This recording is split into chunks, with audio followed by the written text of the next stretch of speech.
Hello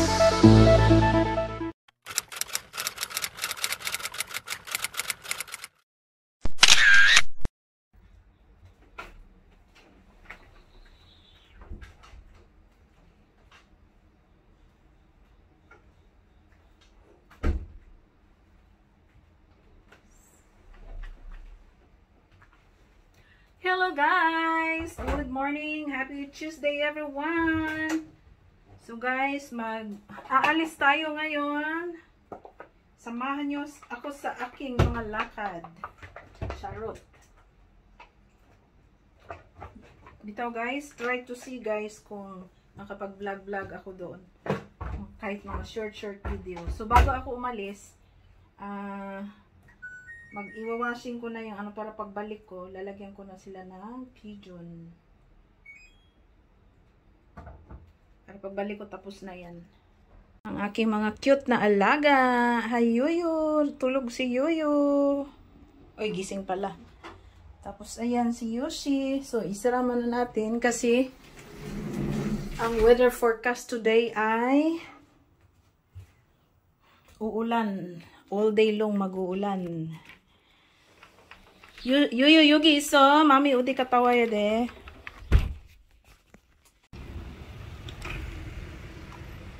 Let's go guys. Maulan.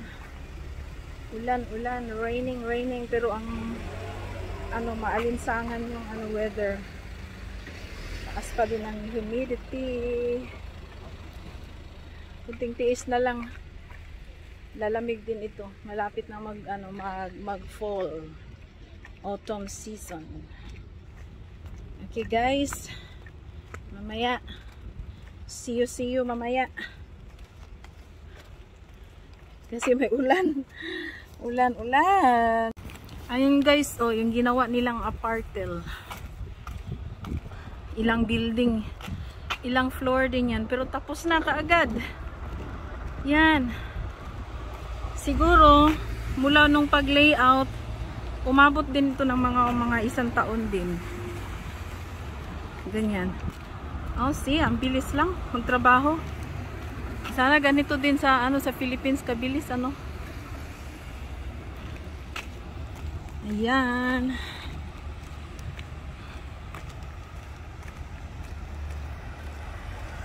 Dito yung harap.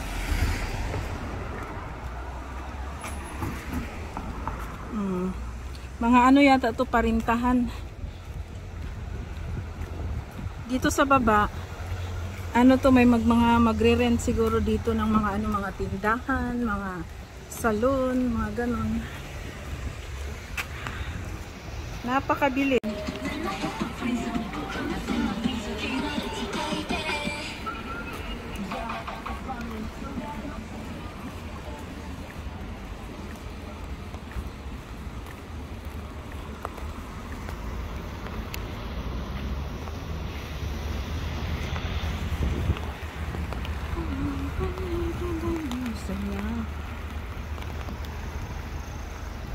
Tawid na tayo doon guys.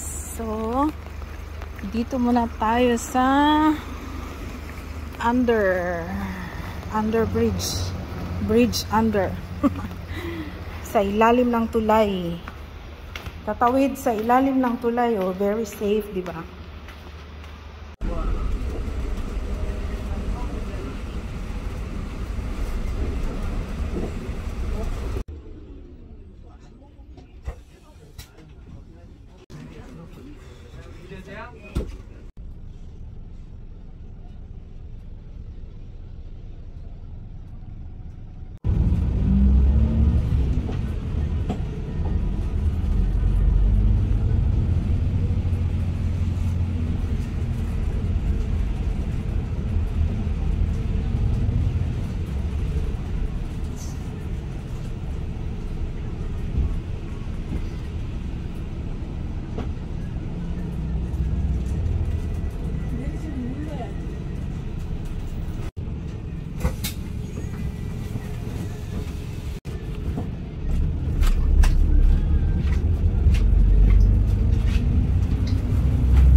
guys.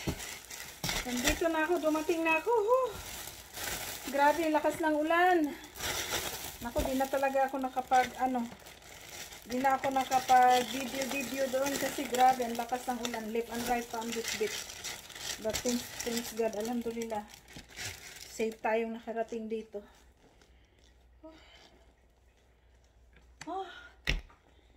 Lipong ko kabugat sa kong mga dalaw pastilan.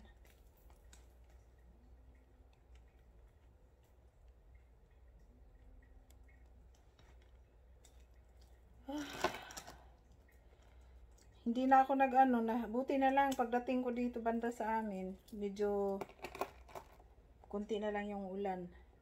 Kaya hindi ko nagamit yung payong kasi left and right ang dala ko. Paulan na lang ako. Murag piso nga nabasa. Ano kung ipalit? Pagkain ni Yuyu at Yushi. Yan. Hypoallergenic yung kanilang cat food. Tapos bumili ako ng pasalubong lang ni Yuyu pala ang dala ko. Bumili ako ng snacks, pang snacks nila. Good for 2 weeks. Magastos din yung dalawa. Magastos din si Yuyu at Yushi pero okay lang. Kasi cute naman. So ito yung ito yung binili ko. Good for 2 weeks ito nila. So isang araw, ito isa. Hati sila nitong dalawa. At saka panglagay ng litter box. Sa litter box nila, sa kanilang litter box. Bumili ako ng paisa-isa kasi sobrang bigat pag sabay-sabayin ng paisa-isa lang. At ako'y gutom na. Hindi pa ako nag-breakfast. Alas 2 na. Bumili ako ng ganyan. Ito yung biko ng South Korea. Hindi to luto sa gata. Sesame oil.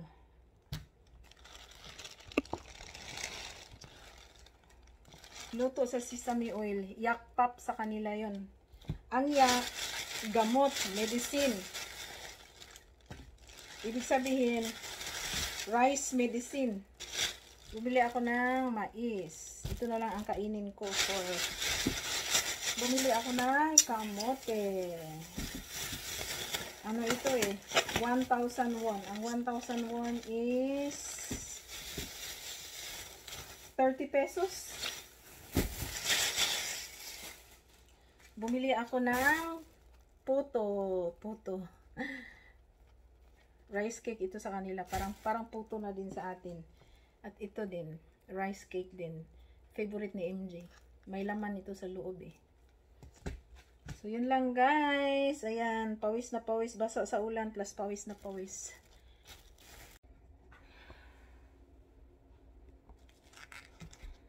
Kaon sa ta guys. Kaon ta. Kung pala, mga 1:40 PM na. Mga unta ninyo. Kaon sa ko kay gigutom ko.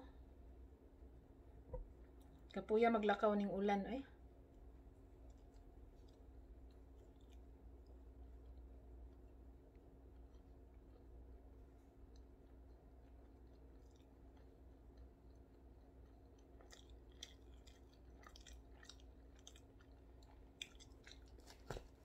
Puto mo niya akong favorite nga puto diri sa Korea.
Kain tayo guys. Ano bang tawag nito? Snacks.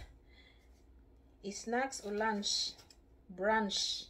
Brunch plus ano na to, snacks. Biko ng Korea. Pero hindi ito luto ng gata. Mas masarap talaga yung biko natin.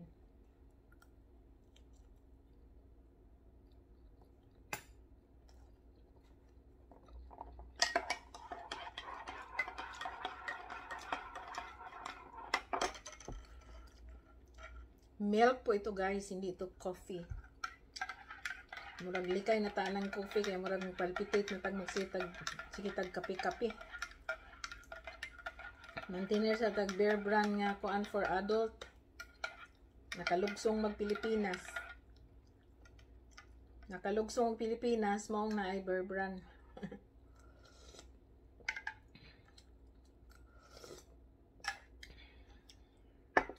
Kaon sa ko guys ha. Hi guys! So nakapagpahinga na tayo. Dahil tayo ay nabasa sa ulan kanina. So guys, we are here again sa kitchen ni Miray na naman. Charot. So dito na naman tayo sa aking kitchen. So magluluto po ako ng ginataan. Yung ano, hindi siya bilo-bilo pero sa Bisaya, binignit. So, binignit is life. Para may pang dessert si Daddy Abdullah at saka may pang snack sila doon sa ano, pang merienda doon sa yard sa mga nagtatrabaho bukas. So, masarap kasi kainin ito guys pag galing na siya sa ref. Lalo na ngayon na medyo mainit-init pa yung weather natin. So, papakita ko sa inyo guys. So, nakuagis kong naong. Ay, ginoo ko. Ito yung mga ingredients ng ating binignit. Binignit ni Miray. Binignit ni Miray. Binignit ni Mercy pala. So, ano yan? Sweet potatoes. Banana. Ano yan? Saba. O sa Bisaya pa. Carnaba. We have here the ube. And kunting langka at saka buko. May buko-buko tayo. At saka ito yung tawag nito, yung sago. Yan ang sago. Ang sago ko ay ano, maliit from ano yan, from Vietnam yata yan. Walang malaking sago eh. At saka we have here the glutinous rice powder. Yung ano, powder na yan siya. Yung malagkit. And of course, we have the coconut milk. Ang panggata. Ang dakilang panggata. So, isa lang ang ihahalo ko, guys. So, yun na. So, umpisahan ko na ang aking pagluluto. Samahan nyo ako, mga mamshis. So, isinabay ko na yung ano, yung sweet potato kasi medyo matigas-tigas ng konti. Pero, madali lang din yan kasi napakaliit ng slice ko. Naisip ko pala, susubukan ko sanang ano, haluan ng munggo. Pero nakalimutan ko, hindi pa ako nakapag-boil. Next time na lang. Hindi pa ako nakasubok eh. Nakita ko kasi yan sa mga doon kay ano sa Burato siblings. Pag nagbablog sila, pag nagluluto sila ng binignit. Hinahaluan pala ng ano, ng munggo. So, gusto kong makatry. Hindi ko pa na-try yan. Parang hindi yata uso yan sa Davao, yung haluan ng munggo ang binignit. Ayan na. Imimix natin yung glutinous rice powder para yung binignit natin lalapot siya, magi-sticky siya. So, sticky, masarap pa, mabango pa. So, ganun. Maulan dito sa ano, maulan dito sa South Korea pa din. Maulan pero mainit sa loob ng bahay. Pero kunting tiis na lang ito.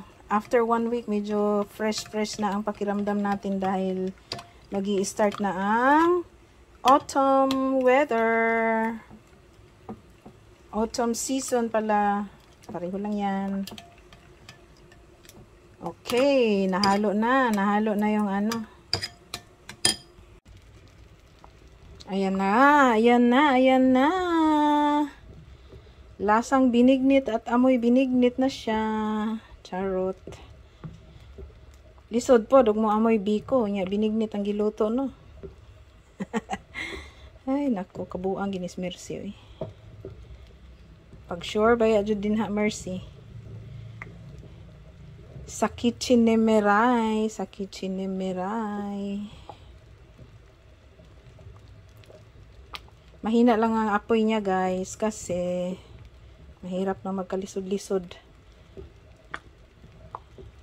Umaapaw-apaw na. Kung mausik ni, ako rin po magkapoy-kapoy limpios. Kuan, pastilan, dolor. Pero lami na kayo kung binignit, oh. Sa mga gustong kumain ng binignit, malapit dito sa akin. Arat na, punta na kayo dito sa bahay. Halina kayo, halina kayo. Ukay-ukayon lang nato kay para dili mo dukot ba. Pero di mo gini maiwasan mo dukot medyo ni gamay niya.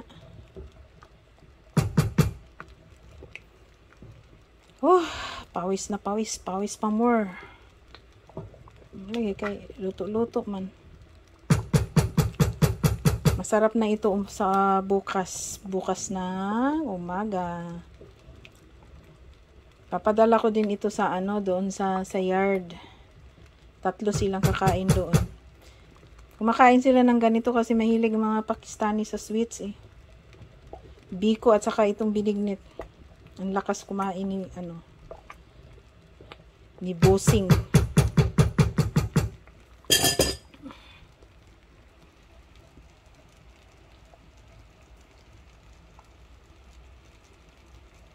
Final touch. Ayan na, final touch. Luto na yan, eh. Luto na, pero ang pawis. Pawis-pawis pa more. Luto na may binignit. Pero di kumukaon na karon. Ugma na lang kumukaon.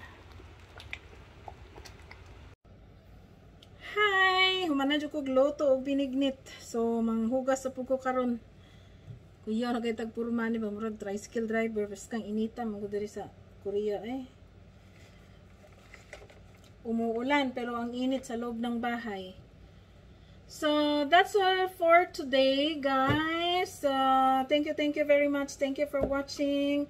At sa hindi pa nakapag bisita ng aming channel, Mers and Family, please visit our channel and do watch, like, and subscribe.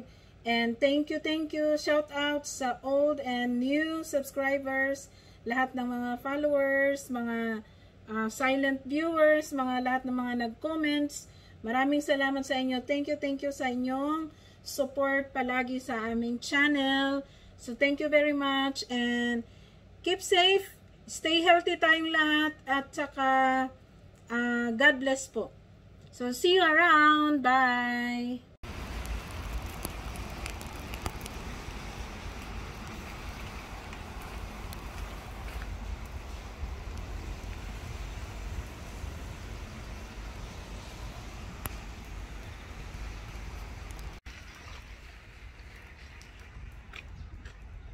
Paulan-ulan. Naligo. Kaduhan ako naligo. Ang adlaw ba? Sige, paulan-ulan.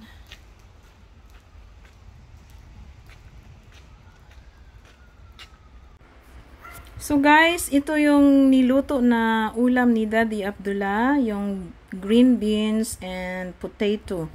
Pamparis daw ito ng chapati at roti. Thank you for watching, guys. See you around.